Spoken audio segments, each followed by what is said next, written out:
Today's unpopular opinions are wild. Like genuinely, humanity is hanging on by a thread, and Reddit is holding the scissors. So buckle up, grab a snack, and mentally prepare yourself, because apparently people have now started gatekeeping windows. Okay, let's start. By default, you should keep the window shades open so your roommates can see out the window and the miracle of human flight. People can request it closed if they want to nap, and it can be lowered if the glare is intense, but otherwise, I judge the shit out of you for closing the blind, for ignoring how cool it is to look out of the window in an airplane. Right, look, I get where this person is coming from. Flying is cool. It's basically a metal tube with Wi-Fi doing 900 kph through the sky while we complain about the peanuts. But here's the thing. Some people, they're not there for the miracle of human flight. They're there to survive being trapped in a pressurized anxiety capsule for 4 hours next to a guy who breathes like a snoring bear. And sometimes, you've been awake for 27 hours, you smell like airport, and all you want is to shut that blind and pass out so you don't have to stare into God's blue light of judgment. Plus, I'm not gonna lie, if I'm on the window seat, that window is mine. That's my entertainment system. You want the sky? Should have booked earlier. I paid for seat 14A specifically so I can look out dramatically like I'm in a Netflix documentary, okay? And the "I judge the shit out of you" bit is so funny.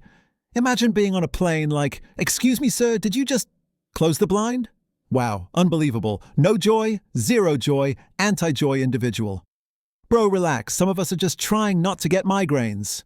Anyway, let's move on because the next unpopular opinion is actually even more chaotic. We should own cars until it dies and let the industry suffer. I considered buying a car after 4 years and realized cars are way too expensive for no good reason. I decided to keep my 2013 Civic, which I plan to drive until it dies. I did it on principle and refused to be part of this market unless absolutely necessary.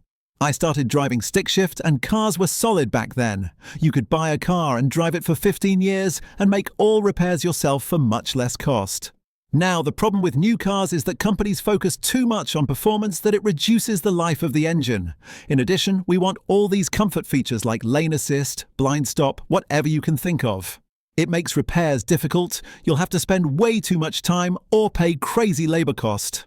I don't know if it's by design, but logically it incentivizes or creates a behavior of upgrading cars every 4 to 6 years because people don't want to deal with repairs and trading a new car is convenient. There's no incentive for car makers to build a car that lasts 15 to 20 years if they can get guaranteed return customer after 5 years. Oh, here we go. The "I will drive this car until the earth physically absorbs it back into the crust" manifesto. Every friend group has that one guy who daily drives a 2003 rust-powered hatchback held together with zip ties and pure emotional attachment. And honestly, I respect it, because new cars are basically iPhones on wheels now. Everything is a subscription. Even your bloody heated seats want a monthly payment. You can't even open the bonnet without voiding 16 warranties and summoning a dealership manager. But the way this guy talks about his 2013 Honda Civic like it's a family heirloom, incredible. I shall not betray her. She has been loyal since the Obama administration. She shall serve me until her final breath. And he's right about modern features too. Lane assist, blind spot, whatever. Like, bro, at this point, the car is driving you.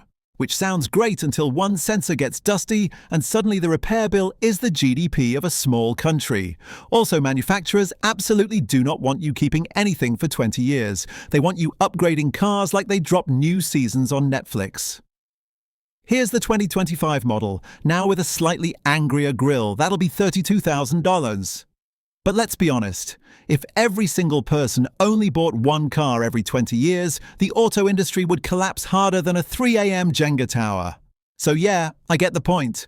But also, I've seen how some people maintain their cars. Some folks shouldn't be allowed to keep anything for 20 years. Their engine would sound like it's beatboxing. The Karen speak to the manager haircut is hot, and I wish more women wore it. I like the way this hairstyle looks. This woman will be confident and direct. This cut is sassy, emphasizes the cheekbones, and is a good alternative to more traditional hairstyles. Oh, this is insane. This man just woke up and chose danger. He really said, "You know that haircut associated with yelling at 17-year-old shift workers? Yeah, that's hot. Sir? Are you okay? Blink twice if you need help." The way he describes it too? Confident and direct. Bro, that haircut isn't confident. That haircut is aggressively efficient. That haircut doesn't ask questions. It issues ultimatums. It's the physical embodiment of, this coupon should still work. And emphasizes the cheekbones? Mate, that hairstyle emphasizes the urge to demand a refund on something you didn't even buy. Look, people can like whatever they like, but saying I wish more women wore it is wild. Imagine a whole society of Karen haircuts. Every single Starbucks would collapse under the weight of pure complaint energy. But you know what? I'm not even judging. Attraction is weird. Some people like blondes, some like brunettes, and apparently this guy likes customer service trauma. The don't talk to me until I've had my coffee types are insufferable. Congratulations on making your caffeine addiction your personality. I hate to break it, but if you think drinking your hot bean juice as soon as you get out of bed will stop you from being a pain in the ass to coexist with, then odds are you were already miserable to begin with. Drink some water, go on a walk, do something other than chugging a Colombian laxative and making it other people's problems when you can't get your grubby mitts on it immediately. Tea's better anyway. This is unhinged in the best possible way. This person came out swinging like caffeine personally wronged them.